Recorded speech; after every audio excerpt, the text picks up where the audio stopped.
بسم اللہ الرحمن الرحیم۔ حضرت علی رضی اللہ تعالیٰ عنہ کہتے ہیں کہ میں نے رسول کریم صلی اللہ علیہ وآلہ وسلم کو یہ فرماتے ہوئے سنا کہ عن قریب اس زمانے کے آخر میں کچھ ایسے لوگ پیدا ہوں گے جو نوجوان ہوں گے، ہلکی عقل والے ہوں گے، لوگوں کی اچھی باتیں بیان کریں گے، لیکن ان کا ایمان ان کے حلق سے آگے نہیں جائے گا۔ ایمان سے مراد نماز ہے، یعنی ان کی نمازیں قبول نہیں ہوں گی، اور وہ لوگ دین یعنی امام وقت اور علماء حق کی اطاعت سے اس طرح نکل بھاگیں گے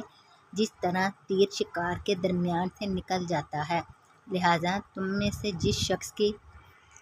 ایسے لوگوں سے مڈ بھیڑ ہو جائے وہ انہیں قتل کر دیں، کیونکہ ان کے قتل کرنے کا اس شخص کو قیامت کے دن انعام ملے گا جو انہیں قتل کرے گا۔ تشریح: لوگوں کو اچھی باتیں بیان کریں گے، اس سے مراد یہ ہے کہ مذکورہ لوگ وہ بہترین اقوال اور اچھی باتیں بیان کریں گے جو عام طور پر اللہ کے نیک بندوں کی زبانوں پر رہتی ہیں، یعنی قرآن کریم کے آیات۔ لیکن ملحوظ رہے کہ مشکات کے نسخوں میں تو من خیر قول البریات ہے، یعنی خیر کا تعلق قول سے ہے، چنانچہ یہاں اسی کے مطابق ترجمہ مطلب بیان کیا گیا ہے، جبکہ مصابی میں من قول خیر البریہ ہے، یعنی اس میں خیر کا تعلق البریہ سے ہے، جس کا مطلب یہ ہوگا کہ وہ لوگ بہترین انسان کے اقوال بیان کریں گے۔ اس صورت میں قرآن کریم کی آیات کی بجائے رسول کریم صلی اللہ علیہ وآلہ وسلم کی احادیث مراد ہوں گی، لیکن علماء کہتے ہیں کہ جملے کی زیادہ مناسب اور موزوں ترکیب وہی ہے جو یہاں مشکات میں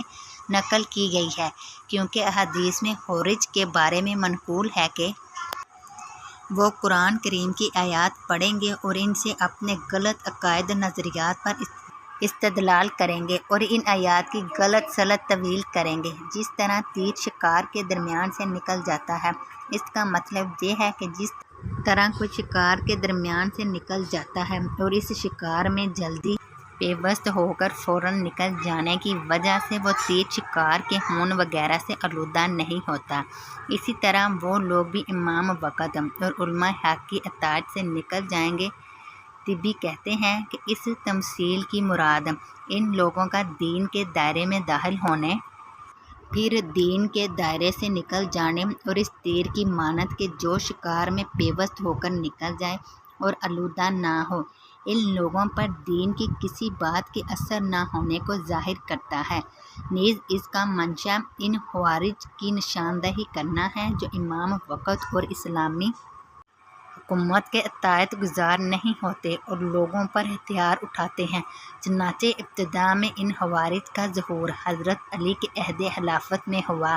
جن میں سے اکثر کو حضرت علی نے موت کے گھاٹ اتار دیا۔ خوارج کے بارے میں علماء کا فیصلہ حتیٰ بھی کہتے ہیں کہ علماء امت کا اس بات پر اتفاق ہے کہ خوارج کی جماعت مسلمانوں ہی کے فرقوں میں سے ایک فرقہ ہے، ان کے ہاں نکاح کرنا بھی جائز اور ان کا ذبح کھانا بھی درست ہے، نیز ان کی گواہی بھی معتبر ہے۔ چنانچہ منقول ہے کہ حضرت علی رضی اللہ تعالیٰ عنہ سے لوگوں کے بارے میں پوچھا گیا کہ کیا وہ منافق ہیں؟ انہوں نے فرمایا کہ منافق تو اللہ تعالیٰ کو بہت تھوڑا یاد کرتے ہیں، اس لیے انہیں منافق بھی نہیں کہا جا سکتا۔ پھر پوچھا گیا کہ تو آخر وہ کیا ہیں؟ حضرت علی رضی اللہ تعالیٰ عنہ نے فرمایا کہ وہ مسلمانوں میں سے ایک فرقے کے لوگ ہیں، فتنہ گمراہی نے ان کو گھیر لیا ہے، چنانچہ وہ اندھے اور بہرے ہو گئے ہیں۔ جیسا کہ بتایا گیا ہے، خوارج مسلمانوں کے ایک فرقے کا نام ہے جو گمراہی میں مبتلا ہے۔ اس فرقے کا بنیادی عقیدہ یہ ہے کہ بندہ نہ صرف گناہ کبیرہ بلکہ صغیرہ گناہوں کے ارتکاب سے بھی کافر ہو جاتا ہے۔ مشکوہ شریف حدیث نمبر 3504۔ ام المومنین حضرت عائشہ رضی اللہ تعالیٰ عنہا کہتی ہیں کہ رسول کریم صلی اللہ علیہ وآلہ وسلم نے فرمایا، جب بندہ اپنے گناہ کا ندامت و شرمندگی کے ساتھ اعتراف کرتا ہے اور پھر توبہ کرتا ہے تو اللہ تعالیٰ اس کی توبہ قبول فرماتا ہے بخاری مسلم مشکات المصابیح حدیث نمبر 2361۔ حضرت ابو موسیٰ رضی اللہ تعالیٰ عنہ راوی ہیں کہ رسول کریم صلی اللہ علیہ وآلہ وسلم نے فرمایا، اللہ تعالیٰ رات میں اپنا ہاتھ پھیلاتا ہے تاکہ دن میں گناہ کرنے والا توبہ کرے، اور دن میں اپنا ہاتھ پھیلاتا ہے تاکہ رات میں گناہ کرنے والا توبہ کرے، یہاں تک کہ سورج مغرب کی سمت سے نکلے۔ تشریح: ہاتھ پھیلانا دراصل کنایہ ہے طلب کرنے سے، چنانچہ جب کوئی شخص کسی سے کچھ مانگتا ہے تو اس کے سامنے ہاتھ پھیلاتا ہے، لہٰذا اللہ تعالیٰ رات میں ہاتھ پھیلاتا ہے۔ الف لام ہا کے معنی یہ ہیں کہ